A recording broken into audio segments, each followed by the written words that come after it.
মেদিনীপুরের মানুষের ভাতের পাতে যদি মাছের টক থাকে তাহলে এক মুঠো ভাত বেশিই খায়। হে হ্যালো এভরিওয়ান, আমি কে আমার নতুন আরেকটি ভিডিওতে আপনাদের সবাইকে স্বাগত। এখানে আমি মাছ কাটছি, আজকে বানাবো মাছের টক, তাও আবার গাছের ছোট আমড়া দিয়ে। আর মেদিনীপুরের মেয়ে হয়ে যদি মাছের টকই না বানাতে পারলাম তাহলে আর কি বানাতে পারলাম। তো দেখো, আর যারা যারা এই সিজনে মাছের টক খাওনি এখনো আমড়া দিয়ে, তারা আমার এই রেসিপিটা অবশ্যই ট্রাই করে দেখতে পারো। আর ছোট আমড়া দিয়ে মাছের টক খেতে সেই লাগে সেই। তো দেখো, এই যে গাছ থেকে ছোট ছোট আমড়াগুলো পেড়ে নিয়ে এসেছি, এগুলো ভালো করে কেটে কুটে নিয়ে তারপরে মাছের টক রান্না করব।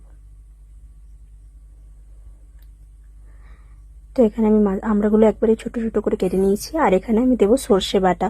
সাধারণত মেদিনীপুরের মানুষ যদি আমড়া বা আমসি দিয়ে মাছের টক করে তাতে সর্ষে বাটাই দিয়ে থাকে, আর আমার সর্ষে বাটা দিয়ে মাছের টক খেতে ভালোই লাগে। তো আমি সেই জন্য মাছের টকে সর্ষে বাটাটাই ব্যবহার করে থাকি। কড়াইতে সর্ষের তেল গরম করে মাছগুলো লাল লাল করে ভেজে নেব। আর মাছ যদি লাল লাল করে না ভাজা হয় তাহলে সেই মাছ খেতে আমার একদমই ভালো লাগে না। আর আমার বড় মাছ কড়া করে না ভাজলে পছন্দ করে না খেতে। তো এই দেখো, আমি এখানে কড়া করে মাছটা ভেজে নিচ্ছি। তো মাছটা ভেজে নেওয়ার পর মাছগুলো তুলে রাখবো।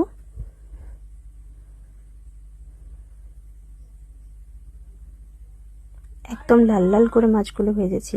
আর এটা হচ্ছে কাতলা মাছ। আমি যেই মাছটা কেটেছিলাম সেই মাছটা রান্না করিনি, সেটা আমাদের পুকুরের মাছ। তো সেটা আমি অন্য একদিন অন্য কিছু রান্না করব। মাছের টক সাধারণত কাতলা মাছকে দিয়ে খেতে আমার সেই ভালো লাগে।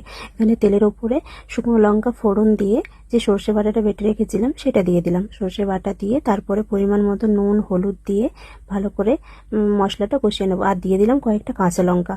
কাঁচা লঙ্কাগুলো ওই মাছের টকে কাঁচা লঙ্কাগুলো মলে খেতে যে লাগে না, কি বলবো। যারা যারা খাওনি তারা অবশ্যই ট্রাই করো একবার, অসাধারণ লাগবে খেতে। আমি ভয়েস ওভার দিতে দিতেই একবার করে মানে জিভে জল চলে আসছে আমার, এতটাই দারুণ লাগে খেতে, বিশ্বাস করো। তো এই যে টক ফুটে উঠলে মাছগুলো দিয়ে দিলাম।